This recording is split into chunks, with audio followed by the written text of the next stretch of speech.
Renungan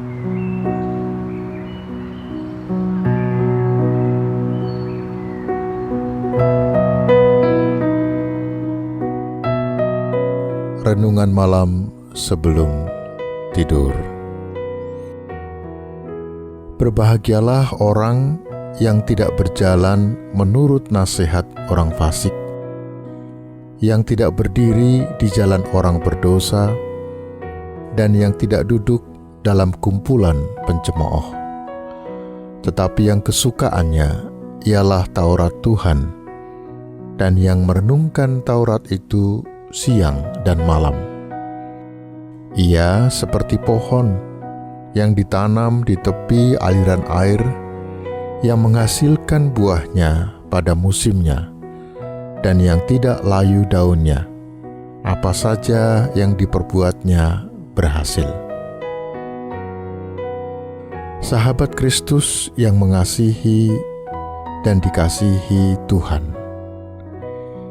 firman Tuhan bukan hanya untuk didengar, dipelajari, dipahami, atau dihafalkan, melainkan firman itu untuk dijalankan.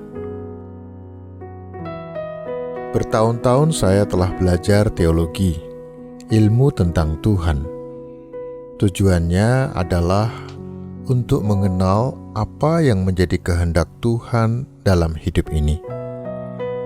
Betapa asyik dan nikmatnya ketika seseorang mempunyai waktu yang cukup, suasana belajar yang tenang, ruangan yang nyaman untuk belajar firman Tuhan atau untuk berteologia. Lalu saya bertanya, bagaimana dengan orang Kristen yang sudah kelelahan bekerja seharian? Katakan saja dia adalah seorang tukang batu, seorang tukang tambal ban, seorang tukang becak, seorang tukang sampah, atau seorang perawat yang bekerja di panti jompo atau di rumah sakit. Mereka yang setiap hari harus bekerja keras untuk mendapatkan sesuap nasi atau mencari nafkah bagi keluarganya. Saya bertanya, kapan ya mereka akan belajar tentang firman Tuhan?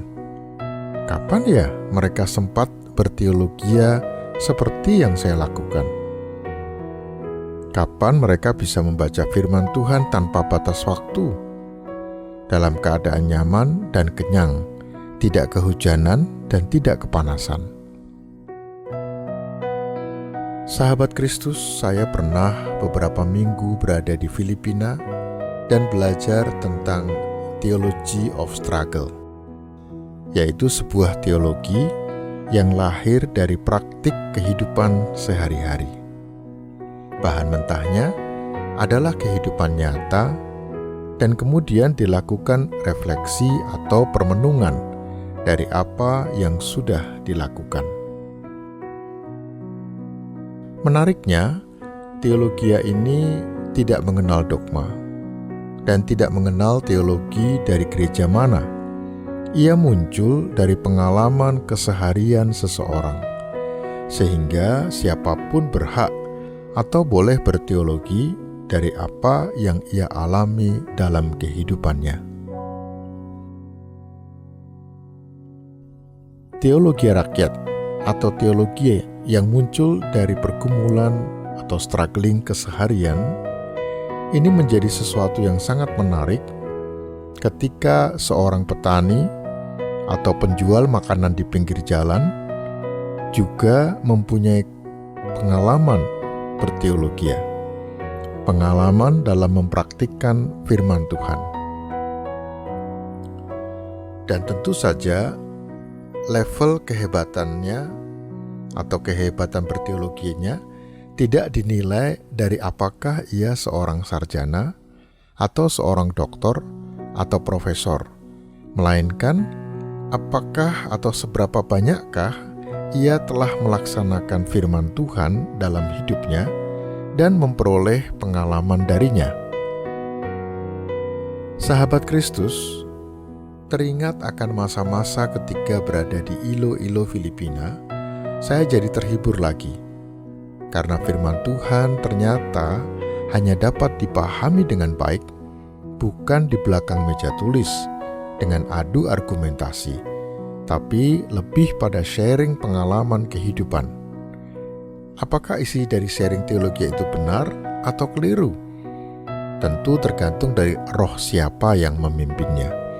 Kalau yang memimpinnya roh orang fasik yang pura-pura percaya pada Tuhan tapi tidak pernah melaksanakannya, jadi hanya omong doang, atau yang dipimpin oleh orang yang berdosa yang tidak pernah mengakui keberadaan Tuhan, atau orang yang sukanya hanya mencemooh, mencibir, berpikir negatif terhadap orang lain, padahal ia adalah seorang pengkhotbah, atau mungkin seorang yang mengatakan bahwa setiap hari bersekutu dengan firman Tuhan.